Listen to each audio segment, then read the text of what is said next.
Hello students, welcome to exam एक्सीलर। तो आज हम स्टार्ट करेंगे एसएससी सीजीएल 2022 के मेंस का पार्ट 2। इसके हम 20 क्वेश्चन डिस्कस कर चुके हैं और 20 हम आज डिस्कस करेंगे। तो टोटल क्वेश्चन हमारे इंपॉर्टेंट कंप्लीट हो जाएंगे, जो कि अपकमिंग एग्जाम्स के लिए मोस्ट इंपॉर्टेंट है। तो बहुत ट्रिक से क्वेश्चन पढ़ेंगे। स्टार्ट करते हैं। फर्स्ट हमारे पास टू शिप्स हैं जो कि अपोजिट साइड पे लाइट हाउस के ट्रेवल कर रही हैं। पहले हम लाइट हाउस बना लेते हैं और अपोजिट साइड पे इसकी शिप्स हैं। एक शिप ये हो गई और एक शिप ये हो गई। उसके बाद दे रखा है कि जो एंगल ऑफ डिप्रेशन होगा 30 डिग्री और 60 डिग्री। तो ये वाला एंगल 30 डिग्री हो जाएगा और ये वाला एंगल इसका 60 डिग्री हो जाएगा, जैसा कि हमें क्वेश्चन में गिवन है। उसके बाद दोनों शिप्स की जो डिस्टेंस है वो हमें 230 2 3 रखी है। ठीक, अगर ट्राइंगल का कोड हम देखें तो हम इसे एक्स लेट कर लेंगे तो हमारे पास 230 3 माइनस एक्स हो जाएगा। ठीक, और हाइट इसकी हम एच लेट कर लेंगे। इसके बाद अगर हम इधर वाले ट्राइंगल में देखें तो हमें tan 30 का फॉर्मूला लगाना पड़ेगा। tan 30 degree equals H upon B, base है इसका एक्स। tan 30 की वैल्यू 1/√3 होती है, एच हमारे पास आ जाएगा x अपॉन √3। इसी तरीके से अगर इधर वाले ट्राइंगल में हम देखें उसमें हमारे पास आएगा tan 60 की value √3 equals to H upon 230 √3 minus X. यहाँ से हमारे पास h की वैल्यू आ जाएगी √3 इंटू 230 √3 माइनस एक्स। ठीक, तो इस वैल्यू को जो हम ऊपर सब्स्टिट्यूट कर देंगे हमारे पास आएगा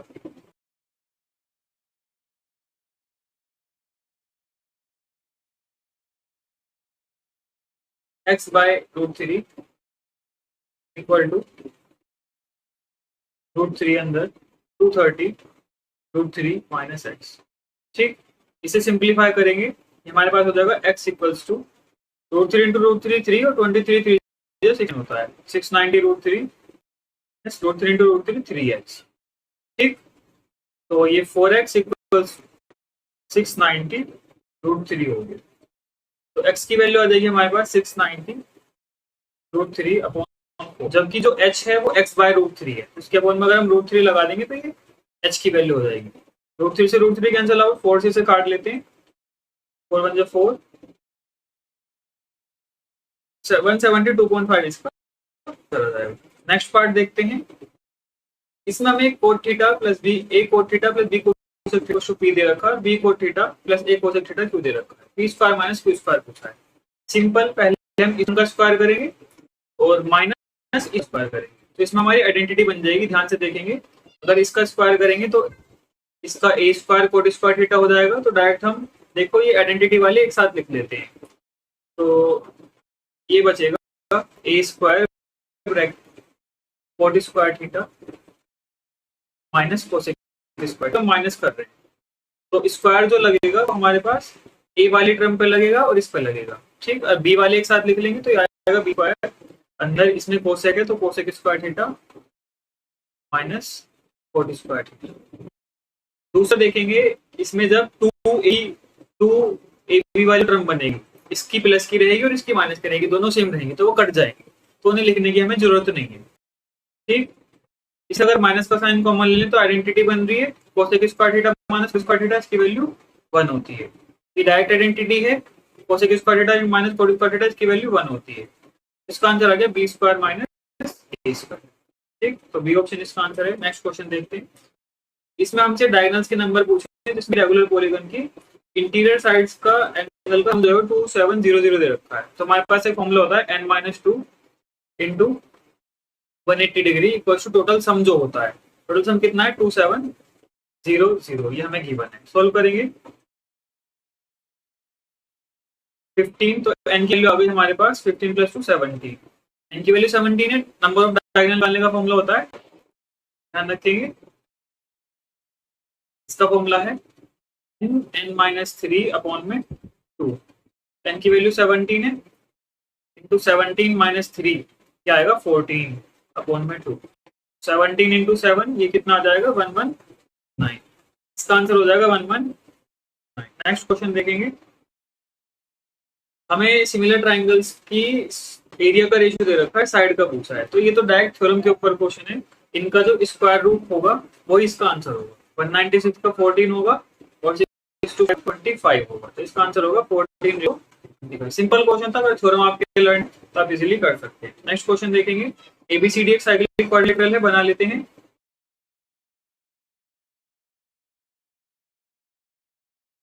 इसके अंदर बीसी डायमीटर है, तो बीसी को हम डायमीटर लेट कर लेंगे।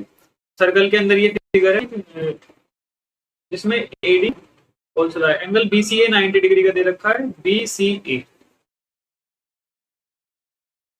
ये वाला जो एंगल है 19 डिग्री का दे रहा है। सीएडी 32 दे रखा है।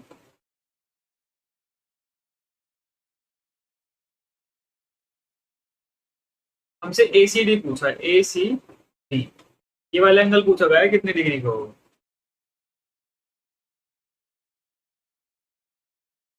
और ए बी सी ए ये वाला एंगल होगा 19 का, ये वाला एंगल हमें 19 गिवन है। तो ध्यान से देखेंगे, अगर बीसी डायमीटर है इसका मतलब ये कि ये वाला एंगल 90 डिग्री होगा। तो ये थ्योरम है कि सेमी सर्कल के अंदर जितने भी एंगल होते हैं वो सिर्फ 90 का बनता है।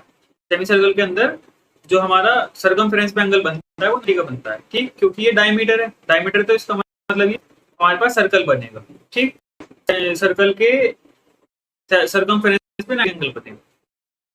तो 90 प्लस 32 ये हो जाएगा कंप्लीट एंगल हमारे पास 122 डिग्री। बट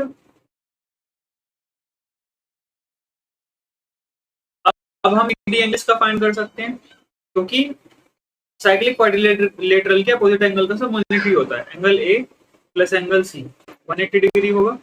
यहाँ से एंगल सी की वैल्यू आएगी 180 माइनस 122, 58 डिग्री आ गया। लेकिन हमसे एसीडी पूछा गया है क्वेश्चन, तो इसमें से 19 भी माइनस करना पड़ेगा। 58 में से 19 माइनस कर देंगे, 39 डिग्री इसका आंसर है। नेक्स्ट क्वेश्चन देखते हैं। इसमें सेंट्रोइड है इक्विलेटरल ट्रायंगल पीक्यू आर का, वो एल है। पीक्यू की वैल्यू 6 सेंटीमीटर दे रखी है। पीएल की पूछी है। एक ट्रायंगल बनाएंगे, इसमें बीच में एक सेंट्रोइड है एल, ये पी क्यू आर है।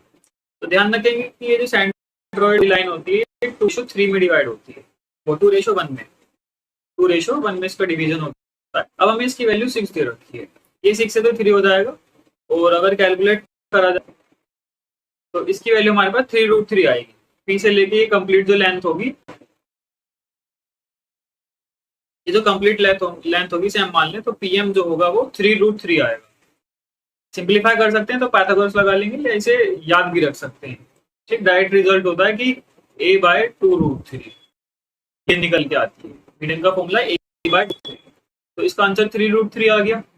लेकिन 3√3 कंप्लीट की वैल्यू, मतलब 3 की वैल्यू 3√3 है, तो 2 की वैल्यू कितनी होगी 2√3, इसका आंसर होगा ए ऑप्शन 2√3। नेक्स्ट क्वेश्चन देखते हैं। अगर एक इंटीग्रल रेगुलर पॉलीगन का वो 15/16 है दूसरे डायगोनल के एंगल का, तो हमसे नंबर ऑफ डायगोनल्स पूछे कितने होंगे। सबसे पहले हमको एंगल पता करते हैं कितनी डिग्री का है, ठीक। उसे पता करने के लिए पहले डायगोनल का एंगल देख लेते हैं कितनी डिग्री का होगा। इसका फॉर्मूला भी हमने पिछले क्वेश्चन में देखा, n-2 × 180। इससे टोटल सम आएगा, लेकिन हमें एक एंगल फाइंड करना है डायगोनल का, तो अपॉन में 10 आ जाएगा। अब जो नया एंगल बनेगा वो 15/16 है, इसका इंटू 15/16 भी कर लेंगे हैंड टू। इस हमें पता लग जाएगा कि टोटल एंगल आ कितना रहा है। एन की वैल्यू 10 है, 10 - 2 8 बचेगा। 8 × 180 अपॉन में 10 × 15/16। इसकी 0 से 0 कैंसिल आउट हो जाएगी। 8 × 2 = 16, 2 × 9 = 18, तो 15 × 9 = 135। एंगल जो आया वो 135 डिग्री आया, ठीक, 135 डिग्री आया। अब हमने इसी फॉर्मूले की मदद से हम सोल्व करेंगे। अब हमें एन की वैल्यू पता नहीं है, लेकिन इसका एंगल पता है, इक्वल टू सम होता है, मतलब कि 135 × n हो जाएगा। इसे सोल्व करेंगे, 180n - 35n इक्वल्स टू 360।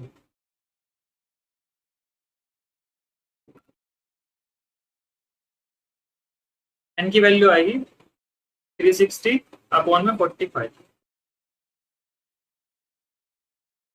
ये 8 आ गई। n की वैल्यू हमारे पास कितनी आ रही है, 8 आ रही है, लेकिन हमसे नंबर ऑफ डायगोनल पूछे इसमें भी। तो नंबर ऑफ डायगोनल का फॉर्मूला भी हमने देखा था n-3 अपॉन में 2, वैल्यू 8 है, 8 इंटू 5 n-3 आएगा और अपॉन में 2, 5 4 जा 20 इसका हमारे पास आंसर आ गया। तो यहाँ थोड़ी सी कैलकुलेशन थी, पहले हमने 135 डिग्री उसका एक एंगल पता करा, दोबारा से सेम लगाया, लेकिन इस बार n में नहीं पता है, उसका एंगल हमें पता है, तो एंगल इंटू n ये हमारे पास कंप्लीट एंगल हो जाएगा। ठीक, नेक्स्ट क्वेश्चन देखेंगे। इसमें दे रखा है एक पिरामिड है, इक्विलॉटरल ट्रायंगल, उसका बेस दे रखा है जिसकी साइड 8 सेंटीमीटर है। ठीक, स्लांट एज हमें 24 दे रखी है और साइड 8 दे रखी है। तो इसका हमसे पूछा है surface area, total surface area का फॉर्मूला होगा area of base plus half into perimeter of base into L. L का मतलब स्लांट हाइट, हमें स्लांट एज गिवन है तो स्लांट हाइट इसकी पता करनी पड़ेगी। देखो इसका ट्रायंगल का बेस हो गया, इसके बाद स्लांट हाइट ये होगी, ठीक, और स्लांट एज ये होती है, तो ये चीज हमें गिवन है। ये 24 गिवन, ये कंप्लीट 8 है तो इसका हाफ ये 4 हो जाएगा, ये हमें पता करनी है। तो पता कर लेते हैं फॉर्मूला लगा के। अंडर रूट, पहले देखो इसमें अगर हम एरिया ऑफ बेस निकाल लें तो इसका फॉर्मूला √3/4 इंटू 8 इंटू 8 होगा, साइड 2 दे रखी है तो 16√3। इसका मतलब ये है दो ऑप्शन हमारे यही कैंसिल आउट हो जाएंगे, बी वाला और सी वाला। तो या तो ए ऑप्शन आंसर है, डी ऑप्शन आंसर है। देखो ये भी केवल रूट की वैल्यू कैलकुलेट करेंगे तो हमारे पास ये आंसर आ जाएगा। देखो इधर वैल्यू कैलकुलेट करेंगे तो आंसर आ जाएगा। तो 24 का स्क्वायर करेंगे, -4 का स्क्वायर करेंगे, इसमें से 4 का स्क्वायर बाहर कॉमन आएगा तो ये बाहर 4 बचेगा, और रूट में 6 का स्क्वायर 36 -1 और √35 बचेगा। तो प्लस में आएगा हाफ इंटू पेरीमीटर इसका 24 होगा, 8 24 इंटू 4√35, 2 to the 4 हो जाएगा, 24 to the 48 हो जाएगा। तो इसका आंसर आएगा 16√3 प्लस 48√35। इसका आंसर होगा डी ऑप्शन। नेक्स्ट क्वेश्चन देखते हैं। इसमें एक रेक्टेंगुलर पार्क है, 120 मीटर लॉन्ग है और 104 मीटर वाइड है। 1 metre path runs along the boundary of the park. देखो ऐसा है कि पार्क की जो बाउंड्री है वो 1 मीटर बाहर ऐसी छोड़ दी गई है और ये अंदर ली जाती है।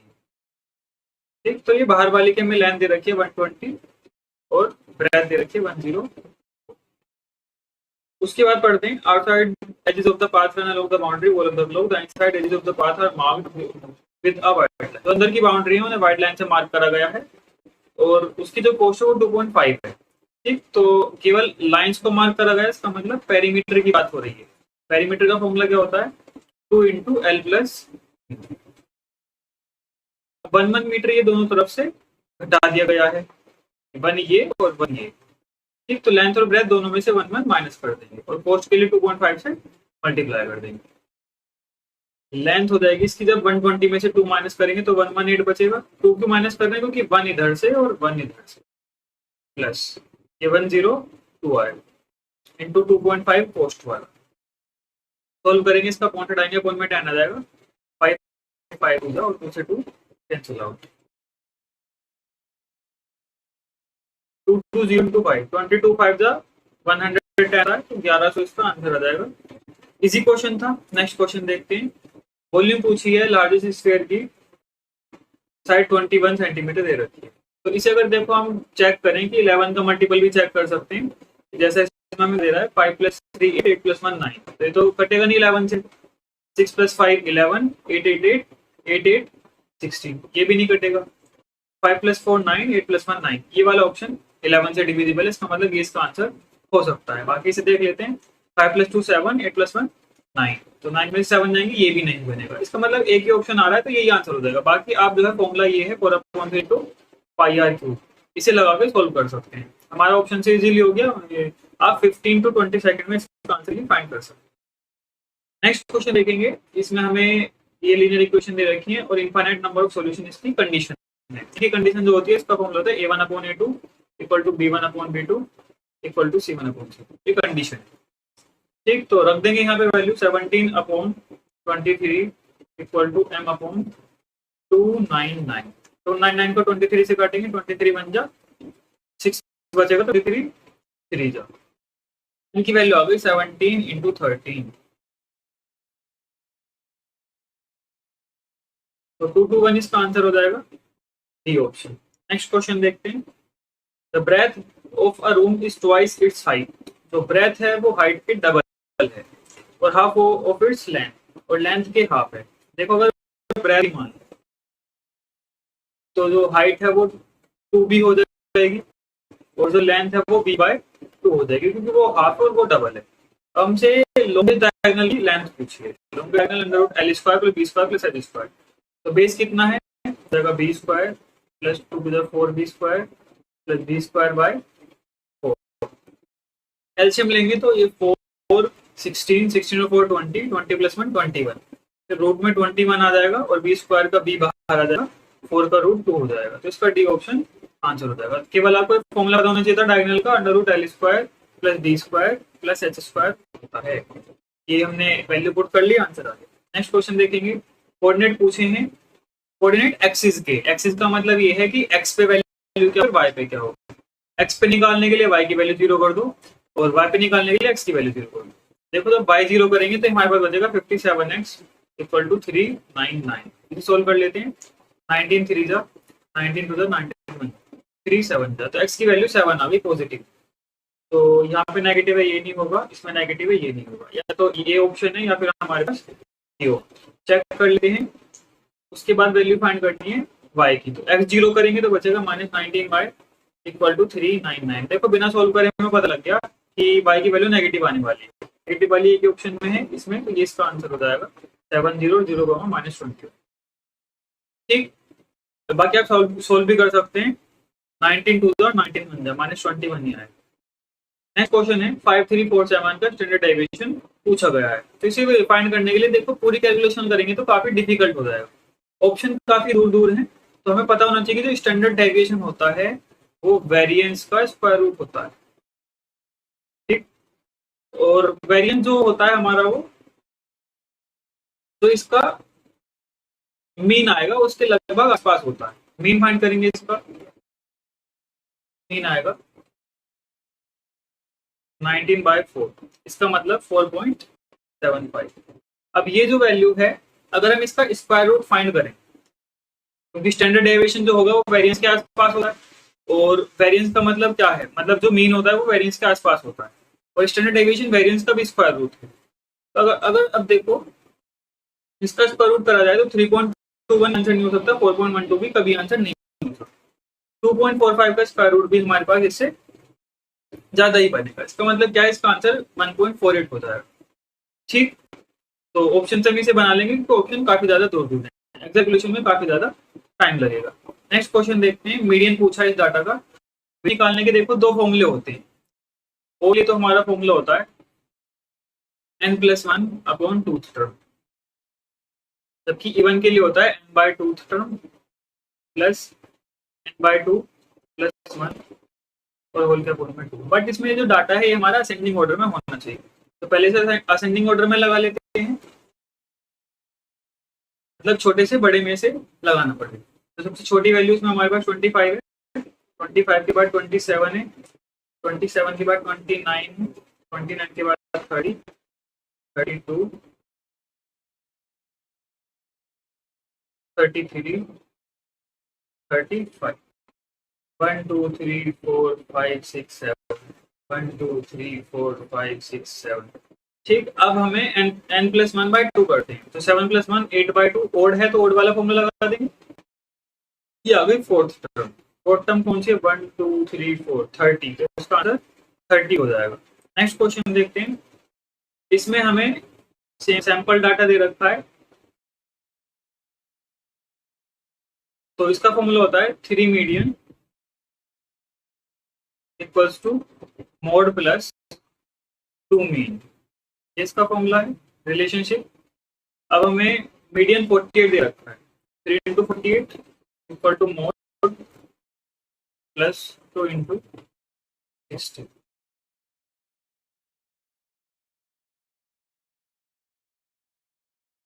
तो मोड इसका कितना आ जाएगा, मोड आ गया 24, 24 इसका आंसर हो जाएगा। इजी क्वेश्चन था। नेक्स्ट क्वेश्चन देखते हैं। प्रोबेबिलिटी जो है किसी प्रॉब्लम को सोल्व करने की वो हमें दे रखी है। अगर प्रॉब्लम सोल्व हो जाए, प्रॉब्लम सोल्व होने का मतलब है कि तीनों में से कोई भी कर दे, ठीक, तीनों में से कोई भी कर दे, निकालूं तो थोड़ा सा डिफिकल्ट हो जाएगा, क्योंकि ऐसा हो सकता है ए करे, बी और सी ना करें, बी और सी डी और ना करें। तो इससे अच्छा ये है कि हम ऐसी कंडीशन ले लें कि जिसमें तीनों सोल्व ना कर पाए, जिसमें तीनों सोल्व ना कर पाए, उसे वन में से माइनस कर दें, तो वो कंडीशन बन जाएगी, क्वेश्चन हमारा सोल्व हो जाएगा। पहले इनकी ना सोल्व करने की प्रोबेबिलिटी निकालें तो ये आएगा 4/7, वन में से माइनस करते हैं, इसका आएगा 4/9, इसका आएगा 4/5। ठीक, अब 1 माइनस, अगर तीनों में से कोई तो सोल्व नहीं करेगा तो उस बात की प्रोबेबिलिटी होगी 4/7 इंटू 4/9 इंटू 4/5। और जब इसे 1 में से माइनस करेंगे तो सोल्व होने की प्रोबेबिलिटी आ जाएगी। मतलब इसके अलावा जो भी कंडीशन बचेंगी, फर्स्ट सोल्व करेगा, सेकंड नहीं करेगा, सेकंड करेगा, थर्ड नहीं करेगा, वो सारी कंडीशन आ जाएंगी। सोल्व करते हैं। 9 7 63, 63 5 315, तो 1 माइनस 64/315, 15 माइनस 64/315,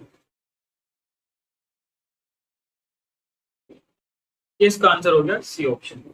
इजी क्वेश्चन था, बस आपको क्लियर होना चाहिए था कि हमें इसमें पता करना है कि भाई प्रॉब्लम सोल्व होने की प्रोबेबिलिटी क्या होगी। तो सोल्व होने में ऐसा भी हो सकता है कि फर्स्ट करे, सेकंड और थर्ड ना करे, सेकंड करे, फर्स्ट और थर्ड नहीं, हो सकता है तीनों करे। तो सारी कंडीशन किसमें आएंगी, ऐसा निकाल लो कि तीनों में से कोई नहीं कर रहा और उसे 1 में से माइनस कर दो।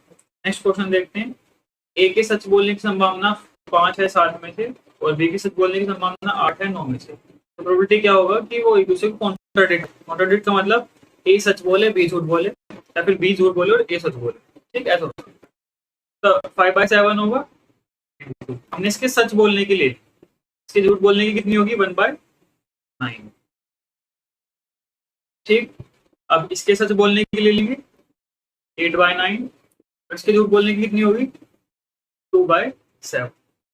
ये 5/73 हो जाएगा, 63 प्लस ये 16/63 हो जाएगा, 21/63 आएगा। इसमें ये है कि ये ट्रूथ बोले और ये ट्रूथ ना बोले, इसमें ये ट्रूथ बोले और ये ट्रूथ ना बोले। ठीक, कॉन्ट्राडिक्ट का मतलब है कि एक सच एक झूठ। तो 1/3 इसका आंसर आ जाएगा। क्वेश्चन देखते हैं, और लास्ट क्वेश्चन है। पर्सन जो है टारगेट को हिट करेगा 5 बार 8 में से, अगर वो 10 बार शॉर्ट करेगा। देखो इसमें जो 10 बार चीजें शॉर्ट करी जा रही है, तो इसके लिए फॉर्मूला होता है NCR power R into Q की पावर n-r। यहाँ पे n जो है वो नंबर ऑफ टर्म्स है, कितनी बार हो रहा है वो काम, और r इसमें से मतलब उसके उस बात के होने की प्रोबेबिलिटी, मतलब कितनी बार वो हो रहा है उसमें। देखो 10 शॉर्ट में से कितने का है, 2 का पूछा, तो इसका मतलब n की वैल्यू 10 है और r की वैल्यू 2 है। की प्रोबेबिलिटी होने की और क्यू प्रोबेबिलिटी ना होने की वैल्यू पुट करते हैं, तो 10 p की वैल्यू कितनी है, इवेंट के होने की प्रोबेबिलिटी 5/8 है, r कितना है, r हमारे पास 2 है। इवेंट के ना होने की प्रोबेबिलिटी 1 में से माइनस करेंगे तो 3/8 आएगा। किसी भी इवेंट के ना होने की निकालेंगे तो 1 में से माइनस कर देंगे, और n-r मतलब के 10 - p बचेगा। 10c2 सोल्व करते हैं, 10 का फैक्टोरियल 10 इंटू 9 इंटू 8 का फैक्टोरियल अपॉन r फैक्टोरियल, मतलब 2 इंटू 10 - 2 8 का फैक्टोरियल, 8 से 8 हो जाएगा, 2 5 10, 9 5 45, 45 ये 5 5 55 अपॉन देखो 8 की पावर 2 ये है, 8 ये है, तो 8 की पावर 10 हो जाएगा इंटू 3 की पावर 8 आएगा। 45 इंटू 25 1125 होगा, तो बी ऑप्शन इसका आंसर है। ये फॉर्मूला अगर आपके ध्यान होगा तो आप इस क्वेश्चन को इजीली कर सकते हैं। ठीक, तो ये थी हमारी वीडियो। अगर आपको अच्छी लगी हो ये इंपॉर्टेंट क्वेश्चन, तो प्लीज वीडियो को लाइक शेयर सब्सक्राइब जरूर करें और एग्जाम को फॉलो करें।